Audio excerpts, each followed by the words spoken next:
Oke, bismillah. Assalamualaikum warahmatullahi wabarakatuh. Selamat pagi, siang, sore, malam buat teman-teman semuanya dimanapun kalian berada. Nah, pada video kali ini di sini saya akan melakukan konfigurasi. Saya akan ngonfig perangkat jaringan yaitu Mikrotik ya. Di sini saya menggunakan Mikrotik virtual dengan Windows 10 sebagai kliennya. Nah, di sini saya akan melakukan limitasi bandwidth menggunakan salah satu fitur yaitu Simple Queue.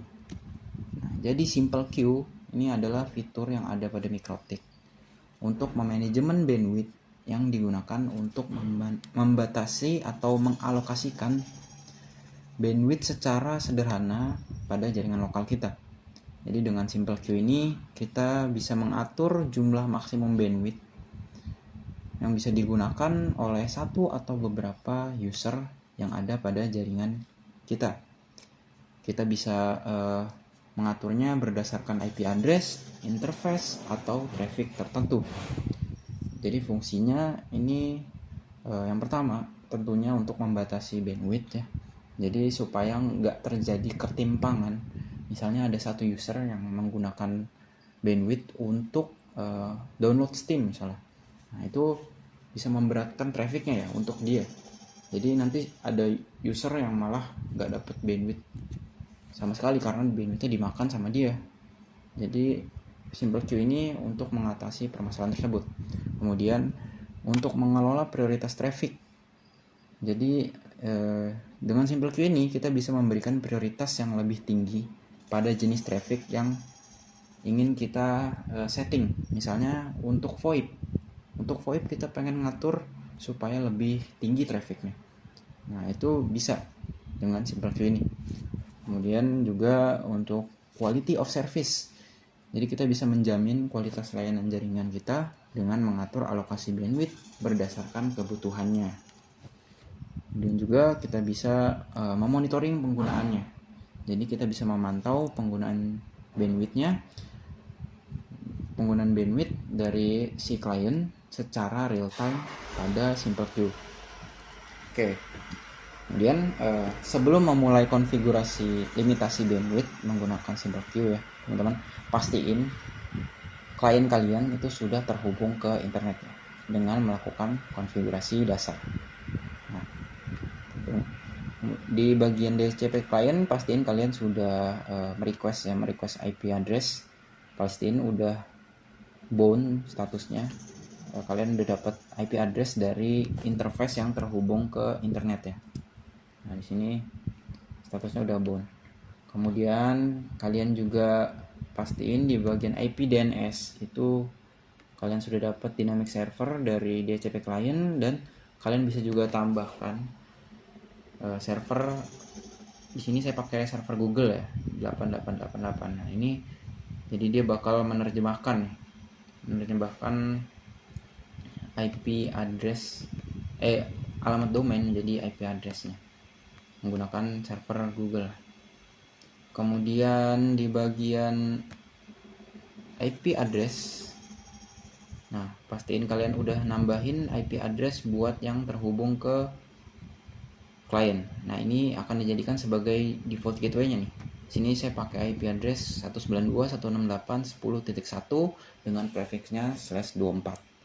Di sini saya pakai interface Ether 2 ya untuk terhubung ke klien. Kemudian IP DHCP server. Nah ini untuk klien kalian mendapatkan IP secara otomatis ya, jadi nggak perlu repot-repot nyeting manual. Ini pastiin kalian tambahin buat interface yang terhubung ke klien. Nah, di sini saya pakai interface Ether 2 ya. Oke, kemudian firewall NAT-nya. Nah, pastiin kalian udah nambahin nih firewall NAT. Nah ini fungsinya buat mentranslasikan IP lokal kalian, IP lokal dari klien kalian supaya bisa menjadi IP public sehingga bisa terhubung ke internet atau bisa berkomunikasi dengan dunia luar. Nah di bagian out interface saya ini pakai Ether 1 atau ke yang ke internet. Actionnya kalian pakai Masquerade. Oke. Kalau udah kalian bisa cek klien kalian. Di sini klien saya. Ini kalian cek IP-nya dulu ya, misalnya di command prompt kalian masukin perintah ip config. Nah, ini dia di bagian IPv4 address. Nah, ini IP dari Windows saya. Di sini Windows saya dapat 192.168.10.253. Nah, jadi Windows saya udah secara otomatis dapat IP address nih dari DHCP server tadi. Kemudian kita bisa cek apakah klien kita atau Windows ini udah terhubung ke internet atau belum dengan ngeping ya. Sini kita coba ping ke 888 atau domainnya Google. Nah, ini udah nge-reply, yang artinya Windows kita sudah terhubung ke internet. Nah, ini sempat ada RTO nih, tapi nggak apa-apa, masih nge-reply juga, jadi aman insyaallah. Dan kalian juga bisa coba internetan ya di browser nih. Kalian internetan misalnya, nah ini harusnya udah bisa ya. Misalnya kita mau nyoba nih, ini kan kita mau melakukan limitasi bandwidth ya. Jadi kita mau coba nge-speed test klien kita sebelum kita lakuin limitasi bandwidth. Kita mau tahu nih berapa banyak bandwidth yang kita dapat sebelum kita limit. Kita bisa masuk ke website yang dari Ookla ini, speedtest.net, yang paling umum ya digunain buat speed test. Nah, ini dia.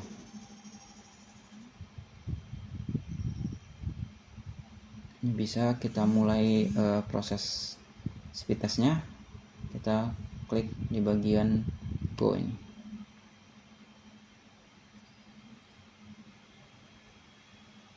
Nah, kita tunggu aja ya teman-teman.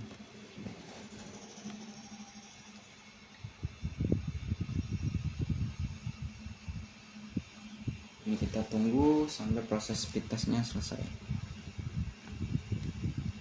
Nah, di sini kan terbagi menjadi dua ya, ada download dan upload. Nah, untuk download di sini saya dapat berapa nih? Saya dapat di 32 MB per second ya, cukup tinggi ya untuk downloadnya. Kemudian di bagian upload di sini cukup rendah. Sini saya cuma dapat berapa? Nah, 8 MB per second. Nah, kemudian kalau udah di sini kan kita tahu nih, kita dapat 32 MB per second untuk download, untuk uploadnya coba 8 MB per second. Nah, di sini kita bisa melakukan limitasi bandwidth menggunakan simple queue ya. Kita bisa mulai nih konfigurasinya. Oke. Nah, gimana caranya? Kita bisa pergi ke bagian queues di sini. Bagian queues. Oke, ini kecilin aja ya. Nah, kalau udah di bagian queue, di sini kita masuk ke simple queue. Kemudian kita tambahin simple queue baru. Oke. Nah, kemudian kita kasih nama nih simple queue baru yang ingin kita setting. Misalnya bisa kita kasih nama limit bandwidth. Nah, kemudian di bagian targetnya, nah ini bisa kita isi targetnya menggunakan IP address ya, IP address ataupun interface. Nah, jadi misalnya kalau kita pilih interface ya, ether 2 misalnya, itu berarti yang terhubung ke ether 2 itu akan terkena limitasi bandwidth dari simple queue ini. Tapi misalnya kita setting pakai IP network ya, misalnya ini kita pakai 192.168.10.0/24. Nah, jadi yang terhubung ke network ini 192.168.10.0 itu kalau misalnya terhubung ke network ini, itu secara otomatis akan terkena rules dari limit bandwidthnya. Oke, di sini kita pakai network aja ya di sini. Oke, kemudian di bagian bandwidthnya, di sini di bagian max limitnya, di sini kita bisa setting max limitnya berapa untuk upload dan download. Misalnya untuk upload di sini kita setting jadi 5 MB per second aja, coba 5M ya, M nya yang gede. Kemudian downloadnya juga kita kasih 5 MB per second juga, jadi dua-duanya 5 MB per second. Oke, kalau udah kita klik apply. Oke. Nah, kalau udah bisa kita cek nih, bisa kita lihat di klien kita apakah sudah ke limit atau belum. Kita coba speed test lagi.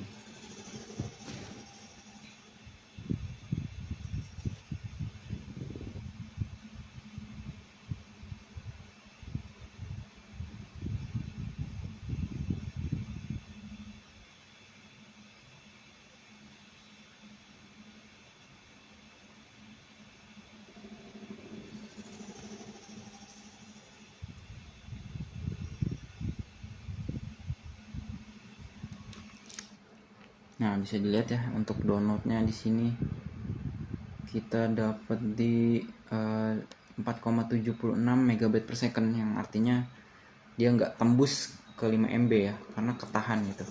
Meskipun tadinya 32 lebih ya, sekarang kita cuma dapat 4,76. Jadi bandwidthnya itu tertahan di bawah 5 MB per second ya. Nah, ini artinya settingan limitasi bandwidth kita itu udah berhasil ya teman-teman. Nah, tapi belum sampai situ. Tapi nggak cuma sampai situ aja nih teman-teman. Untuk Simple Queue ini ada fitur lain juga yang bisa kita lakuin. Nah, jadi kalau kalian perhatiin di bawah ini ada yang namanya burst ya. Burst atau dalam bahasa Indonesia itu kan artinya lonjakan. Jadi ini tuh bisa memberikan bandwidth tambahan secara sementara ke klien kalau misalnya kliennya membutuhkan. Jadi bisa melebihi dari max limit yang kita atur nih, 5 MB. Nah, contoh kenapa kita butuh burst nih? Ada contoh, misalnya ketika kalian membuka sebuah website. Ketika kalian membuka sebuah website, itu kan prosesnya browser kalian akan mendownload file HTML, CSS, JS dan lainnya, kemudian akan ditampilkan ke browser ya. Nah, kalau misalnya proses download itu kalian cepat atau bandwidthnya kalian tinggi, itu maka website browsernya akan lebih cepat buat nampilin websitenya, ya enggak? Nah, disinilah fitur burst ini diperlukan. Jadi selama periode waktu tertentu itu kalian bisa mendapatkan lonjakan bandwidth. Nah, misalnya jadi buat download file-filenya tadi cepat, jadi bisa nampilin lebih cepat juga. Atau misalnya kalian mau ngupload file gitu, kalian pengen di periode waktu tertentu, selama periode waktu tertentu itu kalian dapat lonjakan traffic gitu. Nah, itu bisa dengan fitur burst. Nah, jadi fungsinya itu lebih ke misalnya buat supaya klien kalian dapat bandwidth cepat tapi cuma sementara gitu, nggak selamanya gitu, selama periode waktu tertentu. Nah, di sini ada beberapa komponen ya burst ini. Ada burst limit. Nah, burst limit ini apa? Burst limit ini maksimal lonjakan yang bisa kalian dapat yang melebihi max limit. Ini yang bisa kalian dapat nih berapa? Misalnya saya setting 20 MB per second. Nah, artinya nanti kalian bisa mendapatkan bandwidth sebanyak 20 MB per second dalam perolehan waktu tertentu gitu. Kemudian ada burst threshold. Nah, burst threshold ini apa? Burst threshold ini adalah semacam batasan ya teman-teman. Jadi kalian nggak serta-merta bisa langsung dapat burst limit. Jadi ada syaratnya. Kalian bisa dapat 20 MB per second itu kalau burst average. Nanti kita bahas burst average itu nggak menyentuh dari burst threshold. Oke. Nih, kita lanjut ke burst time dulu. Nah, burst time ini apa? Burst time ini periode waktu kalian bisa mendapatkan burst limit. Misalnya 5 detik. Jadi selama 5 detik itu kalian bisa mendapatkan 20 MB per second gitu. Nah, sini saya kasih gambaran ya. Nah, tadi kan saya sempat nyebut ya, burst average. Nah, burst average ini didapat dari total perolehan bandwidth per detik. Nah, jadi ini tiap masing-masing laptop, tiap masing-masing komputer itu kan berbeda ya total perolehan bandwidthnya. Dibagi burst time. Dibagi burst time yang tadi misalnya kita setting. Nah, setelah didapatkan burst average, nah kemudian ini gambaran chartnya. Nah, kalian perhatiin dulu nih di untuk garis yang horizontal. Nah, yang ini yang 2 sampai 20 megabit per second. Nah, ini trafficnya, kecepatannya. Nah, garis yang vertikal ini 1 sampai 18. Ini adalah detiknya, waktunya. Ini detik pertama sampai detik ke-18 gitu. Kemudian sini kalian perhatiin, di sini misalnya dipasang max limit sebanyak 8 MB. 8 megabit per second. Kemudian burst thresholdnya itu 10 megabit per second.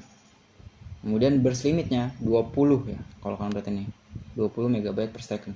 Kemudian burst time-nya 8 detik. Nah, setelah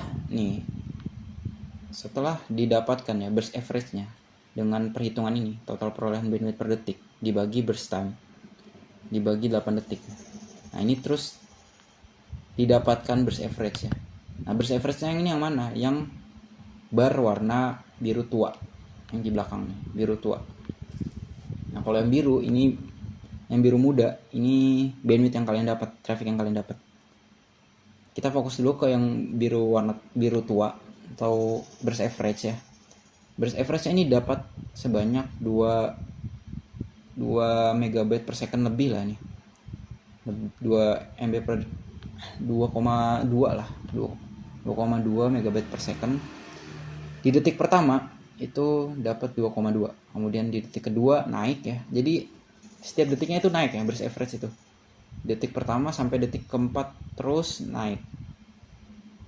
Nah, di detik pertama sampai keempat itu kan terus naik ya. Nah, kalau kalian perhatiin itu masih di bawah 10 atau di bawah burst threshold.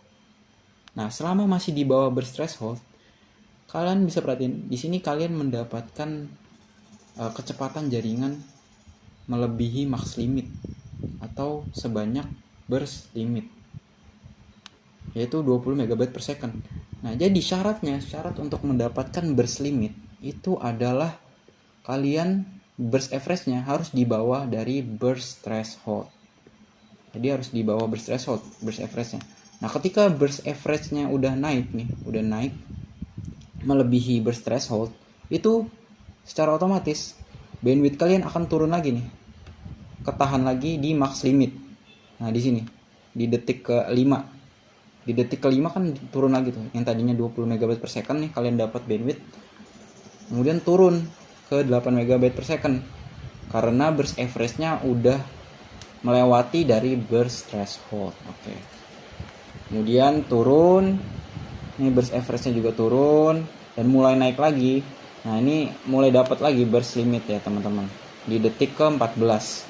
Di detik 14 sampai detik ke-17 ini kalian dapat burst limit karena burst average-nya masih di bawah burst threshold. Ya, teman-teman. Oke. Nah, jadi kalau kalian hitung ya, di sini kan ada detik 1, 2, 3, 4. Kemudian 14, 15, 16, 17. Jadi ada 8 detik ya kalian bisa mendapatkan burst limit sesuai sama settingan burst time kalian gitu. Oke. Sini langsung kita coba dulu ya. Kita coba misalnya ini jangan 20 ya. Takutnya nggak tembus. 10 aja. 10. Kemudian burst thresholdnya misalnya kita atur jadi 7 megabit per second. 7 megabit per second. Kemudian burst time-nya sini kita pakai misalnya 6 detik deh ya. Nah, samain aja 6 detik. Nah, kita apply terus oke. Nah, kemudian kita bisa jalan ini. Nah, sebenarnya untuk pembuktiannya itu kalian perlu menjalankan internetnya ya, teman-teman. Jadi supaya trafficnya jalan, bisa kalian mendownload file misalnya atau ngupload file, atau kalian mau menjalankan speed test ini juga bisa, teman-teman. Nah, kemudian kita jalani nih, kita coba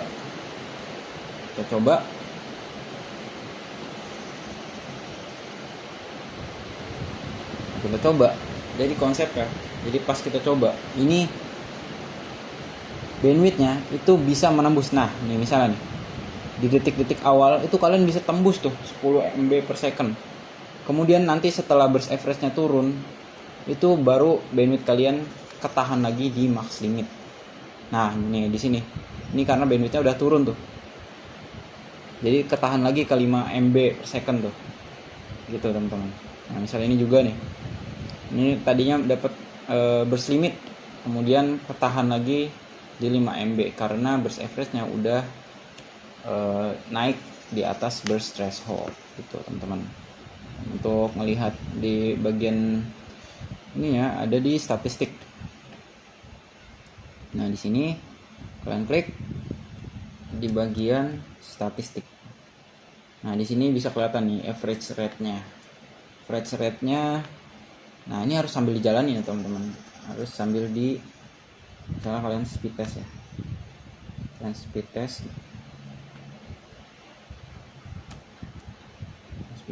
Nah di sini jalan baru average rate-nya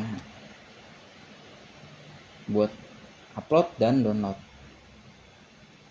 Nah kemudian bisa kita lihat juga di bagian traffic. Nah di sini, nah bakalan perhatiin di sini kalian dapat 10 megabyte per second ya, 10, kemudian 10.